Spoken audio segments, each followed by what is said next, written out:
নমস্কার বন্ধুরা। Homeopathy medicinal সায়েন্সে এমন কিছু মেডিসিন রয়েছে যা আমরা শুনলে অবাক হয়ে যাই।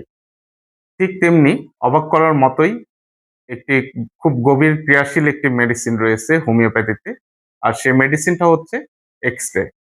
এই মেডিসিনটা কোনো উদ্ভিদ থেকেও নয় এবং খনিজ পদার্থ থেকেও নয়। এই মেডিসিনটা উৎপাদিত হয় বৈদ্যুতিক রশ্মির শক্তিকে কাজে লাগিয়ে। এই মেডিসিনটা ব্যবহার করা হয় দীর্ঘস্থায়ী রোগের ক্ষেত্রে।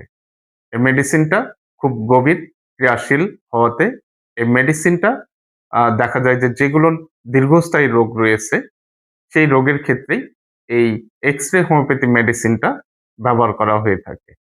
তো বন্ধুরা, আজকে এই এক্স-রে হোমিওপ্যাথি মেডিসিনটা নিয়ে আলোচনায় আছি। আমি ডাক্তার এস বসু, সহকারী মেডিকেল অফিসার, বাংলাদেশ হোমিওপ্যাথি চিকিৎসা ও শিক্ষা council, medical centre, Boalmari, Faridpur.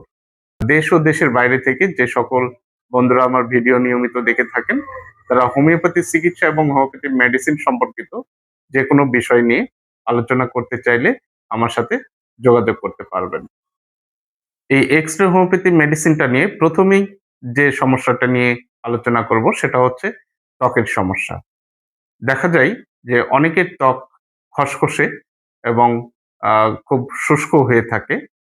অনেকদিন ধরে চর্মরোগে ভুগছেন, তাদের জন্যেই এই এক্স-রে হোমিওপ্যাথি মেডিসিনটা একটি মহা ঔষধ। এছাড়াও দেখা যায় যে অনেক ক্ষত শুকাতে চায় না এবং দীর্ঘদিন যাবৎ ক্ষত থেকেই যায়। এই ধরনের সমস্যাতেও এই এক্স-রে হোমিওপ্যাথি মেডিসিনটা একটি অব্যর্থ মেডিসিন। যাদের সোরাইসিস, একজিমার মতো সমস্যায় ভুগছেন দীর্ঘদিন যাবৎ, তাদের ক্ষেত্রেও এই এক্স-রে হোমিওপ্যাথি মেডিসিনটি খুব ভালো কাজ করে থাকে। এক্স-রে হোমিওপ্যাথি মেডিসিনটি প্রজনন তন্ত্রের উপরেও খুব গভীরভাবে কাজ করে থাকে। রেডিয়েশন বা অন্য যেকোনো কারণে পুরুষের শুক্রাণুর পরিমাণ যদি কমতে থাকে এবং পুরুষ বন্ধ্যাত্বর মতো যদি সমস্যা দেখা দিয়ে থাকে এবং সেই সাথে মহিলাদের ডিম্বাশয়ের কার্যক্ষমতা যদি কমতে থাকে, সেক্ষেত্রে এই এক্স-রে হোমিওপ্যাথি মেডিসিনটি খুব ভালো কাজ করে থাকে। পুরুষ এবং নারীদের দেখা যায় যে জীবনের শক্তিটা যদি কমে যেতে থাকে এবং দুর্বলতার মতো সমস্যা দেখা দিয়ে থাকে, তখন এই এক্স-রে হোমিওপ্যাথি মেডিসিনটা সেবনের ফলে জীবনী শক্তিটা বৃদ্ধি পায় এবং সেই সাথে জীবনী শক্তি ফিরিয়ে এনে প্রজননতন্ত্রের ক্ষমতাটা বৃদ্ধি করে থাকে এই x-ray homeopathy medicine. Lymphatic gland বা লাসিকা গ্রন্থি যখন শক্ত হয়ে যায়, তখন এই এক্স-রে হোমিওপ্যাথি মেডিসিনটা সেবনের ফলে সেই শক্ত গ্ল্যান্ডটা নরম করে দেয়। কোষের অস্বাভাবিক বৃদ্ধি রোধে সাহায্য করে। যাদের পেশাগত কারণে বা চিকিৎসার প্রয়োজনে বারবার রেডিওথেরাপি, কেমোথেরাপি বা সিটি স্ক্যান এর মতো চিকিৎসা গ্রহণ করতে হয়, তখন দেখা যায় শরীরে এক ধরনের রেডিয়েশন তৈরি হয় এবং এই রেডিয়েশনটা তৈরি হওয়ার কারণে শরীরটা দুর্বল হয়ে পড়ে।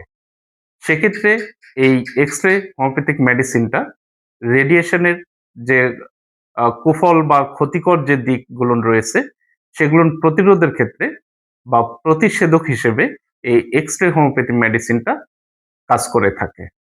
সাধারণত এক্স-রে হোমিওপ্যাথি মেডিসিনটি উচ্চ শক্তি ব্যবহার করতে হয়, বিশেষ করে 1 m 10 m।